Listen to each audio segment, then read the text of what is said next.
ఏంటంటే సోమవారం పూట ఒక గ్లాసులో నీళ్లు తీసుకొని ఆ నీళ్ళల్లో జీలకర్ర కలపండి.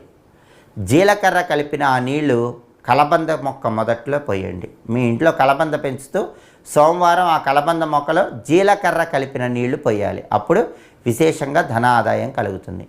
అలాగే మంగళవారం పూట ఒక గ్లాసులో నీళ్లు తీసుకుని ఆ నీళ్ళల్లో బెల్లం ముక్క వేసి బాగా కలిపి ఆ బెల్లం ముక్క కలిపిన నీళ్లు మంగళవారం కలబంద మొక్క మొదట్లో పోయాలి. అలాగే బుధవారం పూట ఒక గ్లాసులో నీళ్లు తీసుకొని ఆ నీళ్ళలో ఒక స్పూన్ తేనె వేసి తేనె వేసినటువంటి ఆ నీళ్లు కలబంద మొక్క మొదట్లో పోయాలి. సోమవారం జీలకర్ర కలిపిన నీళ్లు, మంగళవారం బెల్లం ముక్క కలిపిన నీళ్లు, బుధవారం తేనె కలిపినటువంటి నీళ్లు కలబంద మొక్క మొదట్లో పోస్తే ఈ 3 అద్భుతమైనటువంటి తాంత్రిక పరిహారాల వల్ల విశేషమైనటువంటి ధనలాభం కలుగుతుంది. అద్భుతమైనటువంటి రాజయోగం కలుగుతుంది. అనుకున్న పనులు అనుకున్నట్లు